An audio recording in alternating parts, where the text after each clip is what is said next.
What was it? Like, I love sharing to the abyss, or like, yeah. Well, there you go. You're back. Continue.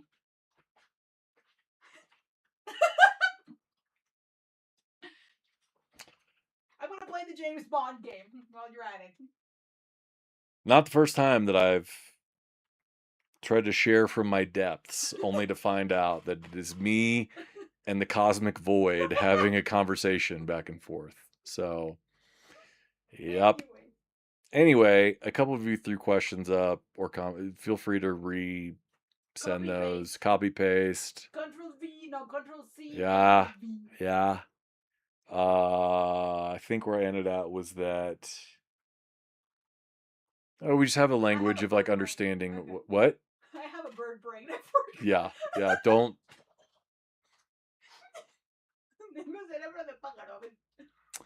But yeah, we have like a good language of just understanding where the other comes from, knowing where we're going, and we can usually solve for those differences. But I think too, we're also much more intentional on when we know that something, when we can sense and it's not difficult Yep. with the time we've spent together and how we've learned to communicate, that if something's off with one of us, like we pick up on that. And instead of like it may not, and it's not necessarily immediate, but instead of allowing a lot of time to pass and being like, well, this person will get over it, Oh yeah, no. we, you know, usually the person that might feel like they're at fault, not being at fault, but will approach conversation with a, hey, I'm picking this up, and like, you know, can I walk something back, or did I attribute to something that you're Did something feeling? happen? And yeah, something happened that like you want to talk about. And over time too, it's just under like we've developed uh the trust with each other. Like we just, I say trust as in like we know we're safe with one another. We know that we can, even if I were to miscommunicate, if even if I was to say something that was like even potentially offensive, she knows it's not how I'm intending to be, and I can come back and try again, and like we can try as many times as we need to be understood, and build from there. So there's just a lot of patience with one another. Uh, but also like part of that too is like in my 20s, I didn't communicate like I do now. Didn't have I would have too much fear. Um, my 30s, I didn't communicate like I do now. Close, but in my 50s, I'll probably communicate even better. So let me go back. Some of you guys said some things that I can read in English and some that I can. ¿Ven por qué les digo que compartimos una neurona? Les digo lo mismo que les dije yo. Lo mismo. Anyway. How has it been for you to adjust to this new phase? Come to Mexico, used to living here, culture differences. Has it been hard? It's tricky. There's times I really miss things in the US. It's tough because like Como agua caliente, what like hot water. I'm sorry, I'm just messing. I know what the US is going through and know what the trajectory is, like where it's headed. I love my friends, my family, even though I'm not super close to them. Like there's people I care about, and there's things I care about. There's things that like have a lot of memory, and and I wish that I could, share with my friends back home, share with Brenda, share just that I miss. But I know that in the era that we live in, like that it was the right move at the right time for me, and that it wasn't just leaving something, that it was also going towards something, and it was with Brenda. And so I've gained much more than I've lost. Um, and I'm always fascinated by like engaging with like the nuances of what it means to be, what being Mexican means to Mexicans, what being human means to people who are just a border away. Um, what how similar people are Yeah. across time zones, across latitude and longitude, how similar, and that we tend to be like used by the same systems that are actually the biggest threat to like our peace and prosperity and security and enjoyment of life and ability to love people much more, far beyond like what other individuals or groups somewhere else are.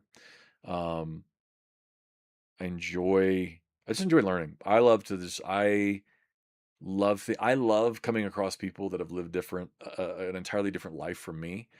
I'm a vampire for people's stories and experiences. So being here, where like I'm surrounded by people that have lived a vastly different life than Midwestern, you know, white American male. Like that's so fun for me. Um, there are the things that I like don't even know that are differences I'm not even aware of, like haven't even recognized yet. But what I find is that people are always here are just kind, warm, um, hospitable, and have just a much greater sense of community here than really anything that I've ever seen present in the United States. Like there's just more, I think collectively, that just people just kind of it's easy for them to assume the best in one another here in Mexico. And that's unlike the United States. I that is a wonderful thing. Um, there's things I see that start kind of trying to work against that, and that is where my passions start kicking in, and I'm like, hell no. And Brenda gets an earful of me kind of assessing those and diagnosing those, and maybe I'll do some content on those in the future. But I feel like, um, yeah, there's just a really sweet and sincere uh, appreciation of people. I feel like within just the Mexican, like, I don't know if you say country or culture as a whole. When I see it now, like I already, when I was in the States and would see people from like, whether they were first generation, like migrants, or first generation, like American born to migrants, or third, fourth generation. But if their lineage had come from like anywhere in Mexico, and people that would have this like, oh, well, I made it over, but those people need to like get in line and screw them because they didn't arrive yet. Like that is even more infuriating to me. Um like yeah, there's just, oh, on that note, tomorrow is a big day in, let me actually make sure to miss something. Sorry. Don't worry. ¿Te acuerdas de aquellos de? Because we watched together when they came out, like out of the closet, Latinos for Trump, and we almost had a heart attack in It's so here. dumb. I knew they would, because like that group gets targeted with certain messaging. It Mariela.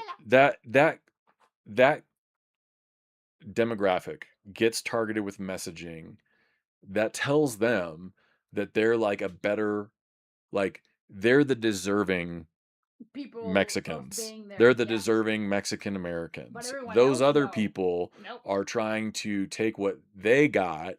Those people migrating in, those people who have been here, who've had jobs for 20 years, and are part of our American community. Like they're a threat to your security and your livelihood. And it's like, what are we even talking about? Yep. Like, explain this. Oh, And Nathan. but tomorrow, like, I'll be interested in tomorrow.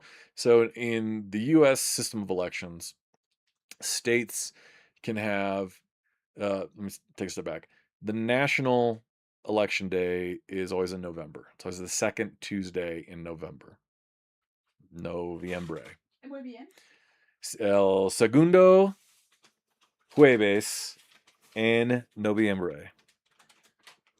So, oh yeah, my latest favorite candy. Sponsor me, please. Chupa Chup brand, which was the favorite of Senora Welch in my high school English classes. Thank you very much. Nationwide federal elections, or the general election, is in November. So like who gets decided to go to the offices of president, that's every 4 years, but then also like House of Representatives and the Senate. Okay. But every state can do their primary. So picking who will be even on the ballot in the general election in November, their primaries can be throughout the spring and the summer, typically, of an election year. So tomorrow, California's races, their primaries are being decided, and there's some interesting things that I'll be looking at. I have two guys that I did work for previously that I helped launch their social media platforms. There's a guy named Shoykat Chakrabarty who is in San Francisco. He is running to replace Nancy Pelosi, who was the former Speaker of the House. She's no longer in that role, but she's retiring from Congress. Shoykat is responsible for recruiting AOC, Alexandria Ocasio Cortez, also Ilhan Omar and Rashida Tlaib, amongst others, for their offices. He was responsible for launching Justice Democrats, which kind of recruited progressive Democrats to run. He's also the person who helped like encouraged me and funded my launch into social media years ago, um, in the space that I occupy. He is a former senior engineer for Stripe, made a lot of money in tech world and is a self-funded campaign, but he's definitely a hey, let's tax billionaires type guy. His family, I think, is Indian, before migrating to the United States, and then he was born and grew up in, I think, Fort Worth, I want to say. He was actually AOC's first chief of staff when she joined Congress. Was in that role for about 6 months, and then him and my friend Zach and another guy, they formed a think tank that kind of launched these different projects. So I'll be watching that. He also doesn't take any money from any interest groups and is very vocal about the genocide in Palestine. Um, Great guy. I think I was their first or second hire on that campaign, and I ran the social media for about a month before they got a local person in there. And then there's another guy in Bakersfield, California district named Randy Villegas. And as you might be able to tell, like of Latin like descent, he is a college professor, I think, of economics, and I've got a picture of him. I've you know met him a number of times. His one of the guys that really does a lot for his campaign is a buddy of mine named Neil, who's a big labor organizer there. Bakersfield, California is an interesting district because it's right there in the Central Valley of California, and it's about 70% Hispanic population in that district. I don't know what the voting demographics are, but 70% population. Um, that said, it's on the Republican side very MAGA, like very It's either very super conservative or you've got like a mix of voting preferences that are occupied by like a largely like migrant, like people who have come from migrant labor families, and so things, regarding ICE and all things immigration and labor, and the Trump trying to like denaturalize people and stuff, like all those things like are super important and they matter.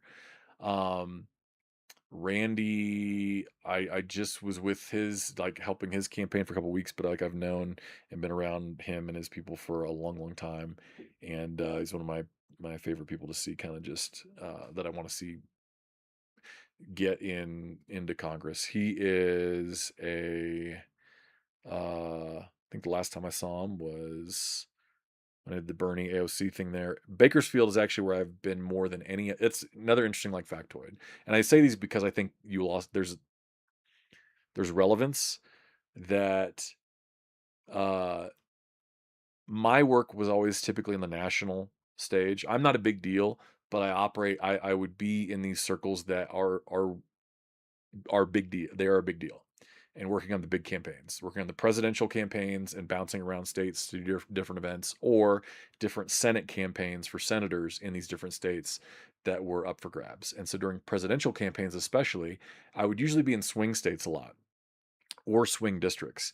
And that's why, actually, of all the places I've been, the place I've been to the most in my career is actually Bakersfield, California.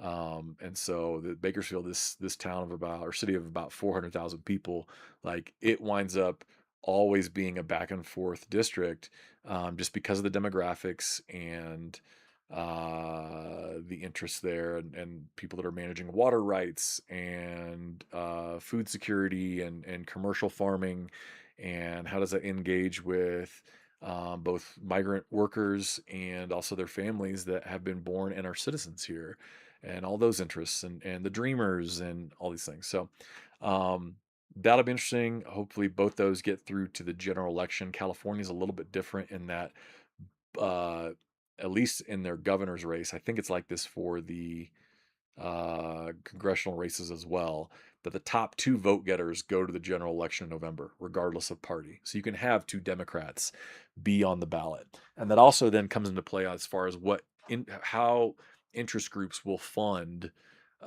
candidates, because they'll like Shoycott, for instance, he's like in a second place lane right now, second place on the Democratic side.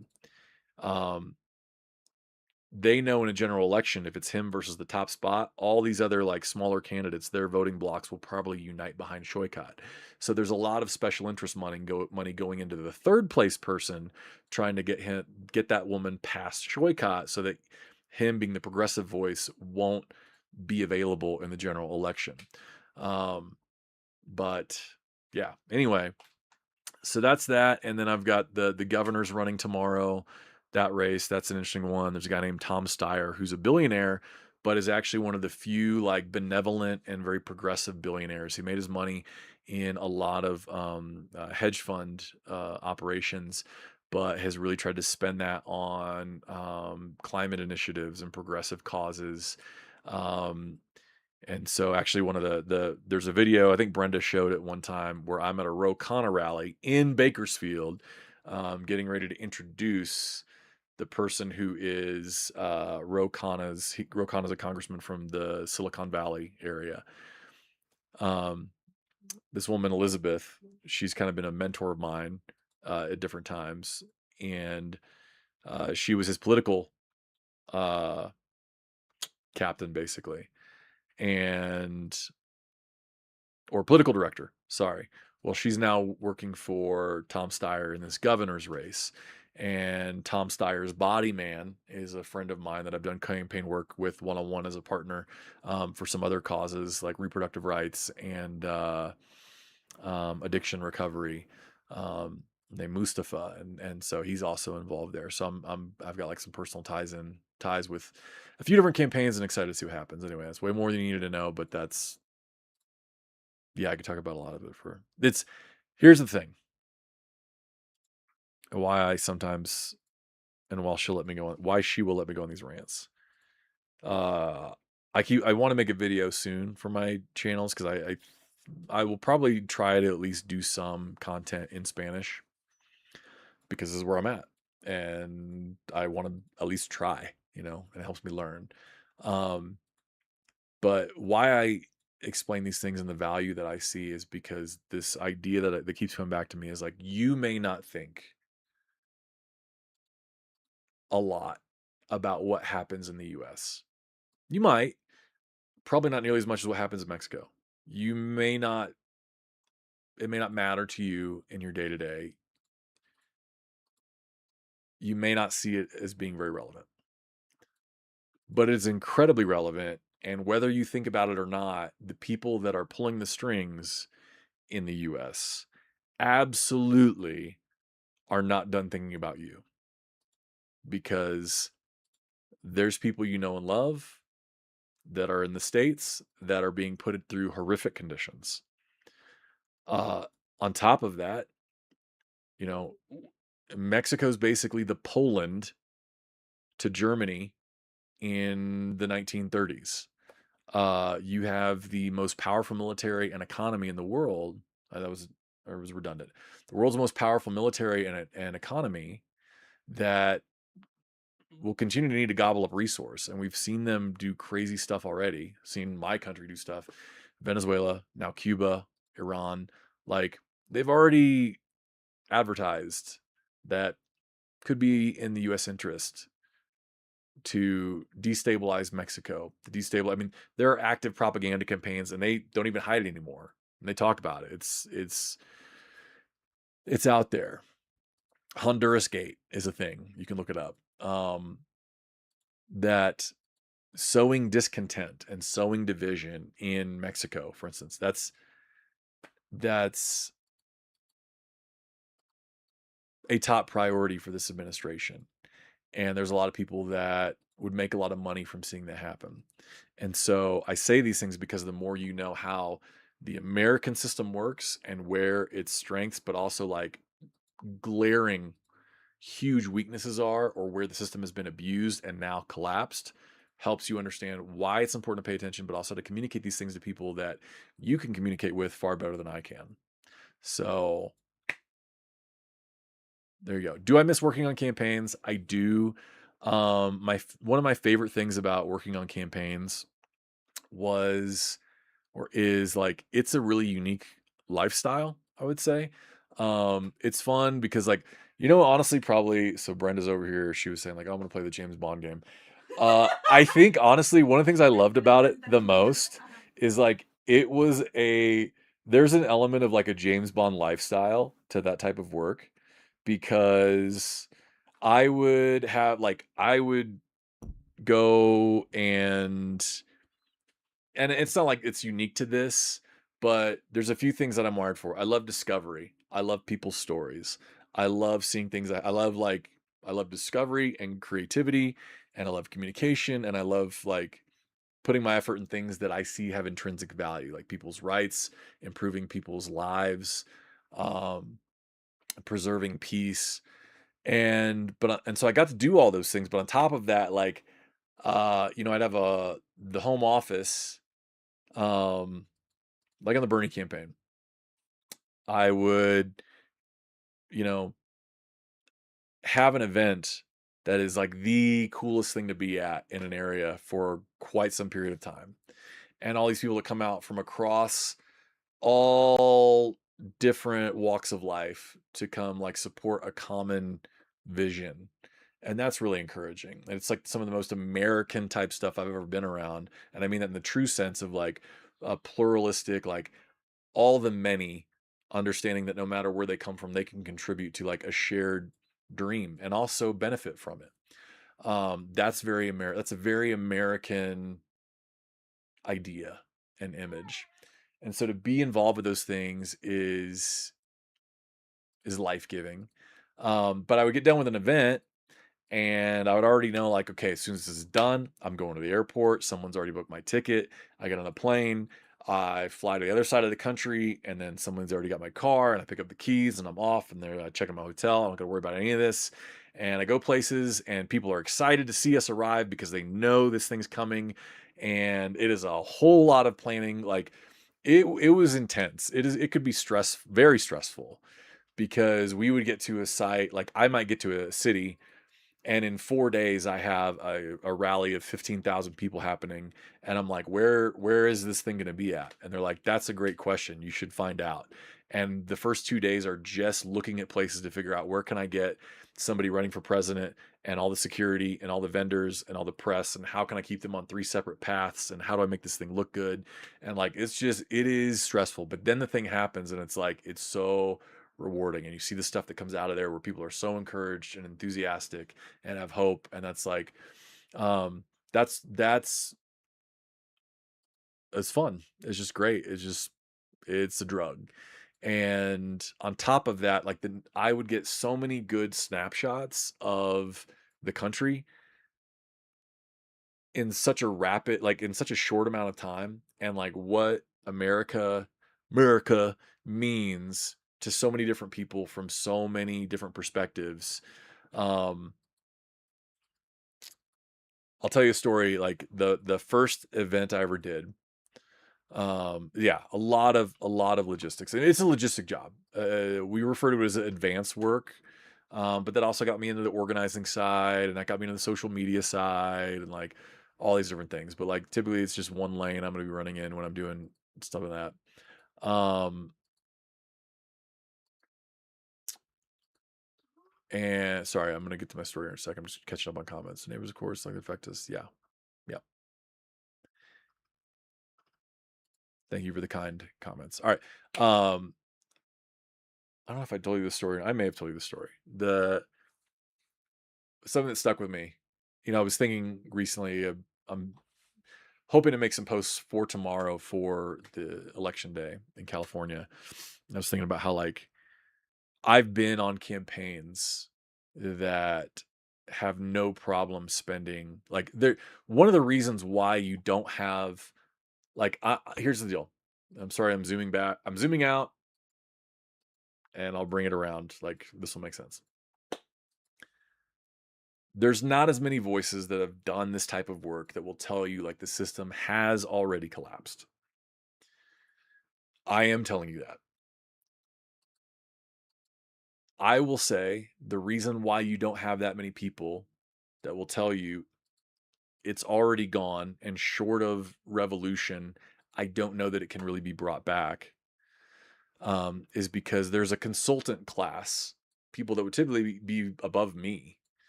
Um, there's a there's a lot of money in campaigns. Campaigns are a windfall. Like I would one of the reasons I would do that work is because every depending on the season, every 6 months or so, every 9 months, like I'd get to go on the road for a couple months and make enough money to like cover the year, and then could do creative efforts or like pick up side jobs when I wanted to, and it was fulfilling. Or presidential season, I could do that for 4, 5, 6 months and just make it rain. But there's a lot of money that goes into these campaigns, like especially being a two-party system, and the wealthiest fund both sides. That's why like trying to get money out of politics entirely in the US is such a problem, such a challenge, and a huge problem that like would be a massive win. Um, and so that consultant class that is advising really the top level of campaigns on how to operate, where to fundraise, and all this thing. Like if you tell people the system is gone, and there's things I could point at that would tell you the system's gone. Um, you can't fundraise off that.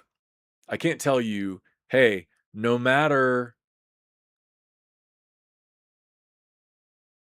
your efforts, like I'll see people on the Democratic side, for instance, that run for office and they're like, we need to, I'm running for office because I believe that, we're going to take back Congress and on day one, we're going to impeach Trump. And I'm like, and then what? So what? So what? I don't care. I don't care if you impeach Trump. That means nothing to me because impeach just means refer him to trial. We've already done that twice. Unless you have 3/4 of the Senate in favor of removing him from office, nothing happens. Nothing happens. And we haven't had 3/4 of the Senate even in a single party as long as I've been alive. So good luck with that. Like the ship is, and it's way more complex than that on why the ship has already sailed. But you can't fundraise off that. I can't tell you it's gone and then say, so donate to your local congressman and this senator because without your dollars, like, and the sad thing is the longer that charade keeps up, it also allows the administration time to build out the human infrastructure so that ICE can be absolutely chaotically oppressive to a scale like we haven't even come close to yet. And that is happening. We are seeing we part of why we don't see more is because the algorithms are now so controlled. They're bought by the billionaire class. They're owned by Trump's friends. So like I don't even see 90% of the bad that's happening there. I got to get it through other channels and people who are directly connected. But all that to say, I've been on campaigns that understand and they're typically in the liberal lane. Like I would put the Harris Walls one in this category of like, and I get it's the presidential, but like there's others that like they'll take money from anybody because they're going to spend money out the wazoo because they've got it, and it's important. We want to win, but there's like so much. I say that a lot of money in those campaigns, and I've received some of that. I frame it against my very first experience in campaign world. And this would have been, I know the date. This was Valentine's Day of 2020, because that's the day I left Springfield for my first campaign stop at the Bernie campaign. My first time ever doing this. I had a friend from my undergraduate who had recommended me, got hired. Trump's first impeachment delayed my onboarding because of the campaigns were basically on a standstill until impeachment was done, because senators had to be in Washington for the trial. I knew COVID was coming down the hill. I'd spent time in China. I knew this was a real thing, but like it was finally getting put on the field. And so I had a rally that was happening in Tacoma, Washington, but I was flying into Seattle. So thank you, Bexter Hay. And yeah, when I say America, I understand. I don't mean it to be offensive. It is just very hard programmed into me that like America is the country. I know it's not the country. And so just I'm asking for proactive forgiveness on those. I try to, when I catch myself, I say otherwise, but like that's in the United States, it's always shorthand America. And that is kind of a newer thing. That's probably only been like that the last like 20 years, but it's also deeply ingrained. Um, but yeah, so I'm referring to the country. Anyway,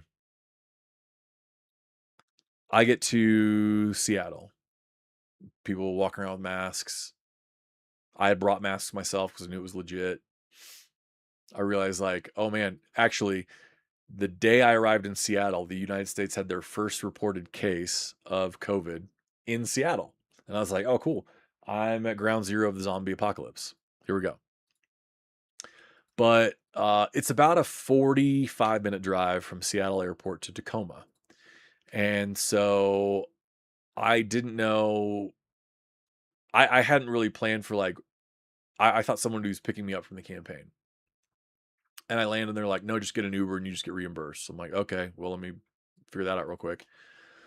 So I dial up an Uber and driver comes, picks me up.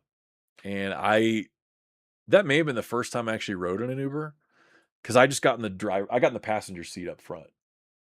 I don't know if that's like, now I think that might be like considered a faux pas or like a bad, but I was just like, I'm not gonna sit in the back.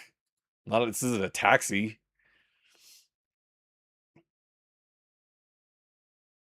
I'm not like rich or something. So I get in the passenger seat. This lady who's the driver's name, I think her name was Andrea, if I remember right. And she's a black woman who had moved to that area probably about 10 years prior. And like I once I've met people, here's the thing. I hate meeting people the first time.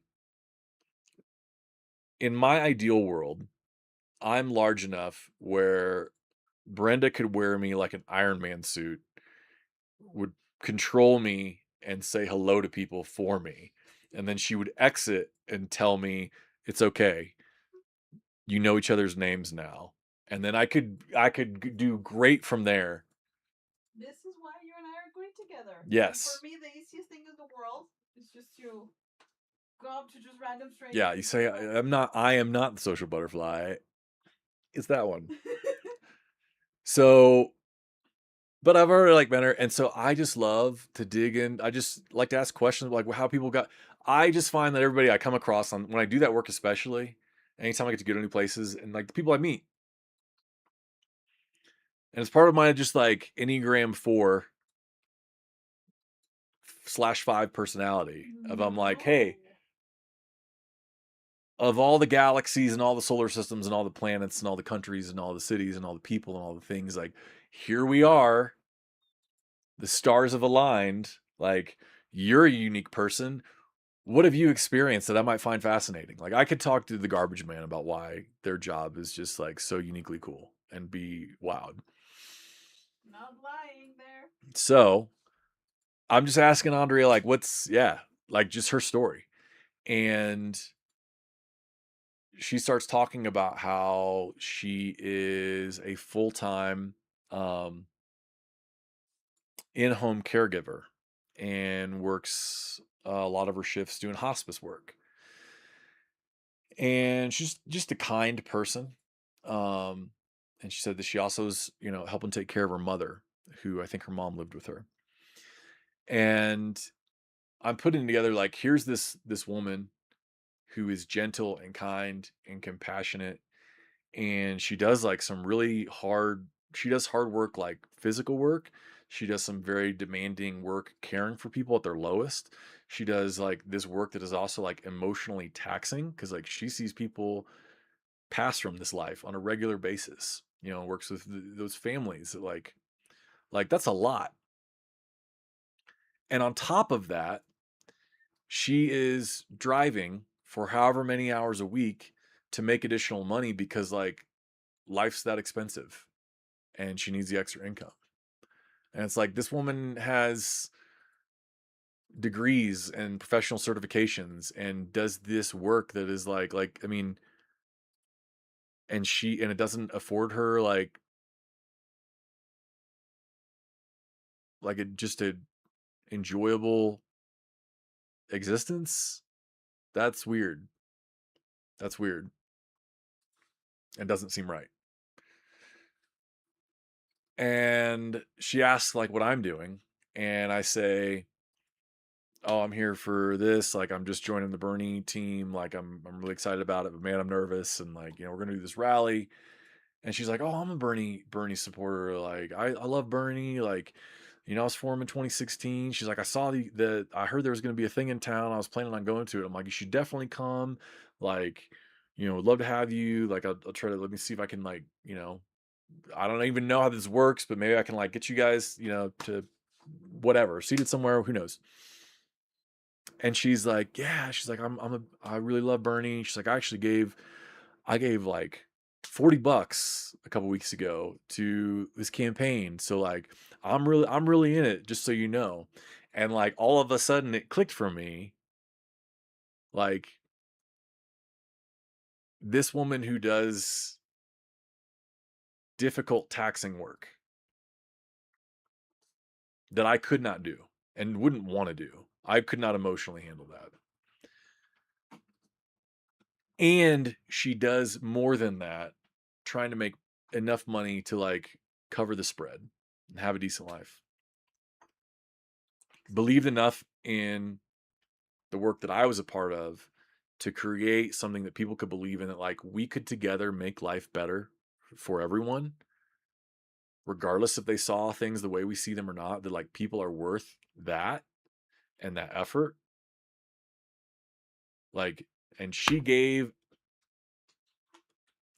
from what she had. And I was going to be spending that money one way or another. Maybe getting like a percentage of that was going to my income, but also like the decisions I would make in the field on like how to spend that.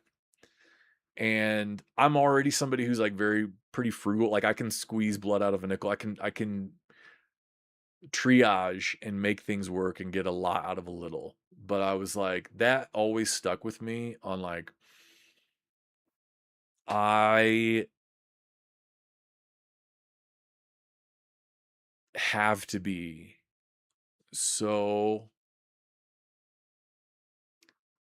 intentional and so responsible with what we have, because it's not coming from nowhere, and it's not coming from some corporation that's just going to spend millions. It's coming from people that like need this money, and they believe in this enough to contribute and be a part of it.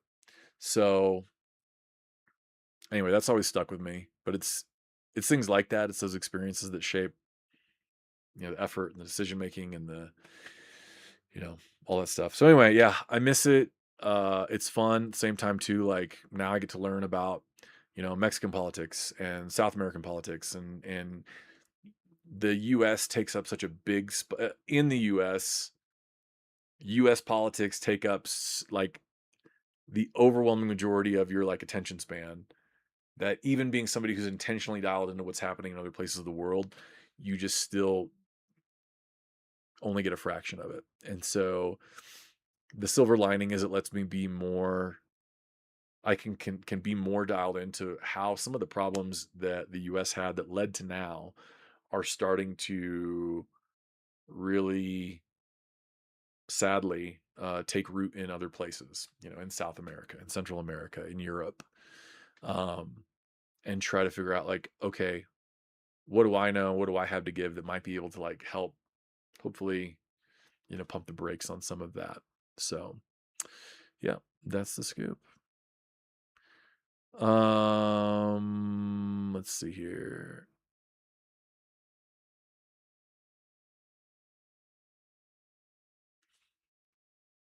There's my spiel for now. For the moment. Yep. Which I love. I really do. And I just realized that it's like 11:13, so probably your wonderful voice has been, because it's a great storyteller. And also nowadays, like, I like his voice is relaxing me so much. Not because I'm bored, it's just because I like his voice. No, we have 24 on stream, but 19 of them are slobbering all over their keyboard right now. So people are snoring. Yep. What about the people that are sleeping? This is why it's Nathan After Hours. It's Nathan After This Hours. was our first episode of Nathan After Hours. Of Nathan After Hours. And I enjoy it. It's great. You see everyone's laughing because everyone, they're so interested in this. Have you ever been like, no, I was just so into it that I was just closing my eyes. Really? Yeah. I was just visualizing what you were saying. Get money out of politics. Yeah, absolutely. Yeah, like, I just don't want to. No super PACs. Honey, are you listening? Yeah, just closing my eyes. Just closing my eyes. So when it's you see, you're amazing. Oh, maybe at some point. Maybe sometime soon. I was actually pretty close to pulling the trigger today. Try to wipe thirst trap. And can we make that one? There is. I was praying for America. Good. Hey, welcome that. I part of my path and getting to even feel like it's about social media time again for me is learning as much, just consuming everything that's here. And you all have been part of that. You all and the little pieces I pick up. And I also apologize. Like,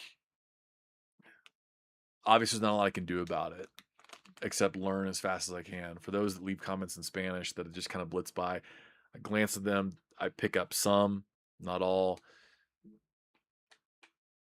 It's both the blessing and the curse of who, because she makes life easy for me because she speaks English so well. I pick up some. Sometimes. Yeah, sometimes. We do some Spanish every now and then. And I try to when we get in with my mom is the one that you. Yes. Actually, we were on the way to the market yesterday. I looked at her and I was like, "Es sábado caliente."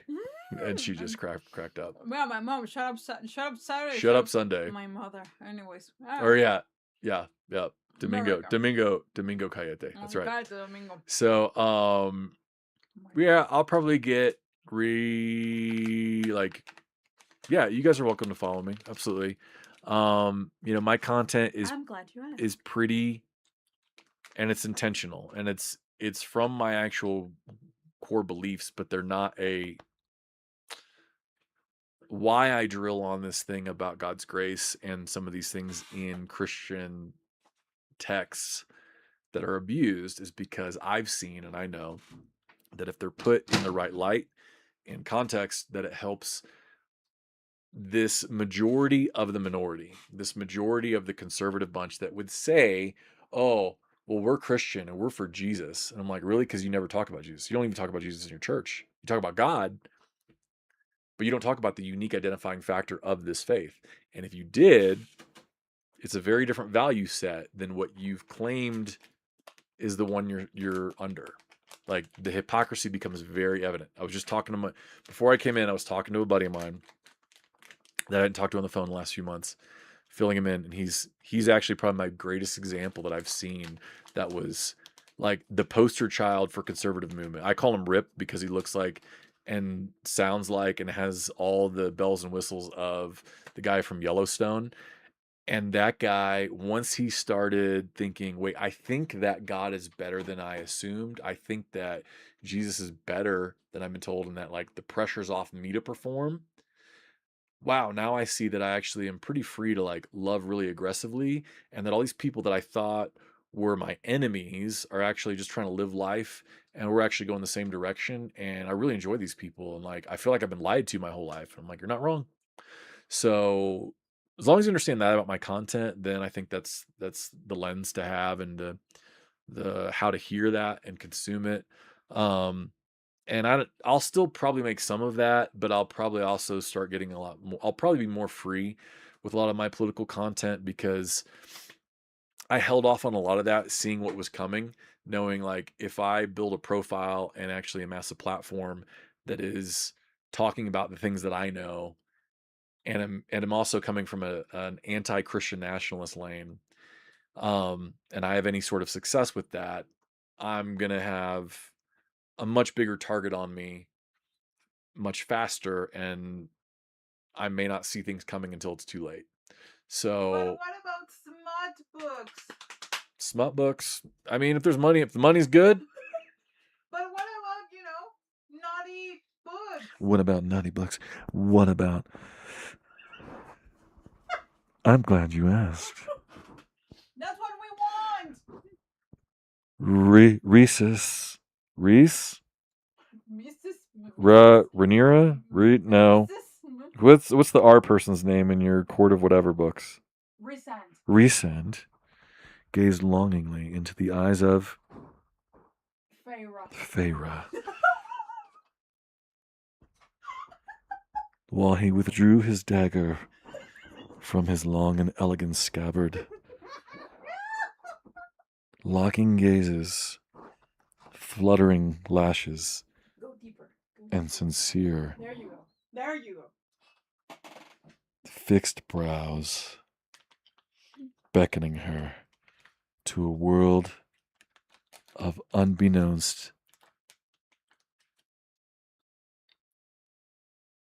In tomorrow's episode, we will come back and blah, blah. There we go. Brought to you by Walmart. Stop. This is what we want. Gay smart. You can do gay smart too. Wet hot K-pop summer. Brought to you by Walmart. By Kmart. Now you're gonna give me away. Why are we playing? You see? I know what people want. Well, show me the money.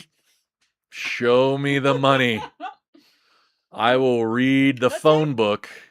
If you pay me enough. Yeah. Let's say that in here was like, right now, we're going to finish an entire book, $2 million. Oh, yeah. Look at it. We'll just straight through. We'll just marathon that. $2 million. Dos. Oh, wait. That is one. Okay, there's one that confuses me. Because it's like dos. What's million? Millones. Yeah. But 1,000 is.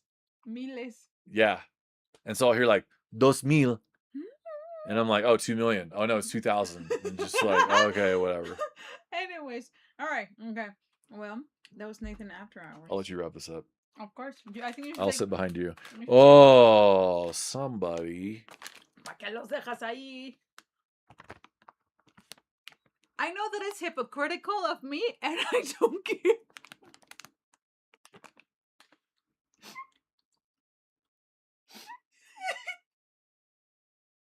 There's an emoji that I try to. Todo el tiempo es el arma de apego. If you can, ¿Por qué no me guarda una guess my galleta? emoji, just put it. But it's all the time. I'm like. That's like my. Can you? That's not the face she laughs at, but it's the face that internally I have. Every single time I'm like, how did you not save me a cookie? Like, how dare you? I will give you a cookie. I give you. You guys have seen me now contribute at least one of my 6 Oreos on 2 occasions on this stream. Today, at launch. At launch, yeah. Launch. somebody's ripping through a pack of Oreos at light speed. And I look at the package to be like, oh, well, certainly she left me one. Did you want one? I can open a new one for you. As she's like, these? Do you want it? Toda mordida. ¿Quieres? You love me. Max, I want you to multiply those Casio coins. Yeah, there's Casio coins. I just don't know where we're going to use it for. Keep them on hand for 10 years because they're going to be worth at least $12.50. And I will definitely try to seek out some BTS Oreos. So thank you all for joining us this evening. I will pass this along. Pues ya me voy. I'm leaving. Ya me voy a dormir. Tengo sueño. I'm like sleepy. Bueno, ya regresé. Ya vámonos. Well, I'm back. Can we go? Ya vámonos, no, ya hace sueño. Las visitas tienen sueño. T. Hi. Hi. How are you doing? Great. Mimirs, I'm going to be very rich. Yep. Ya hay que dormirnos. Hay que mimirs. Yep. It's time to go to sleep because Ana Banana has to go to work tomorrow and we all have stuff to do tomorrow. But thank you. I love listening to your stories. I love listening from you. And I do believe that we need more content creators right now. Like this, 100%. ¿Eh? Entonces, ahí lo van a ver, hermosos. Y es una pijamada real. I think we need more people like you. I realized that this weekend I got a hit tweet about stalkers as a BTS's hotel in Vegas. And my comment reached out to Japan or Russia. But a lot of the comments was people agreeing with me. So I realized that maybe talking like more people is interested and might reach out to the right public. I feel like you would have the same impact. Have I said this? What? That putting things out there will find the right audience. Have I said this? Yes or no? I mean, I don't know if it's exactly apples and oranges. I'm just sorry. I was thinking about how good these candies are. But you've told me things that sound very similar to, I think, what you just said a moment ago that I think is what Anna Banana said. Bex. I'm moving back to her head. Just say yes. Yep. Great. Exactly. Awesome. We got it. Thank you, Nathan, for your words and time. Thank you, Nathan, for the talk. We will do a session soon on the concept of what is called deep canvassing. Entiéndete de hábitos, entiéndelo. In political organizing. It sounds more complicated than it is. That might be our next topic. Great. Because it's kind of on that wavelength, and I think it'll be encouraging. Big Shrek is like, he's ignoring you. I just made my first pun comment of like, yeah, sometimes it's the ADHD. It's fine. We'll be perfectly fine. Yeah. That's something that, yeah, it's perfect. Thank you so much, Nathan. Va. Entonces, miren, nosotros hablamos de chisme, cosas entretenidas y la plática se pone buena con Nathan. Ya están. Buenísimo.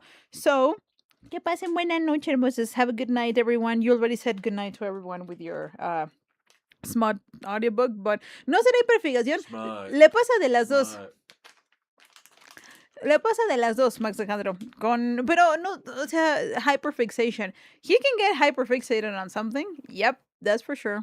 But no, it's like it's Nathan. That's just Honey Bunch being Honey Bunch. But it usually has a purpose, though. Yep, it does. It actually does. That's why the James Bond. I liked it because I think it itches a good scratch in you. It does. Did it connect?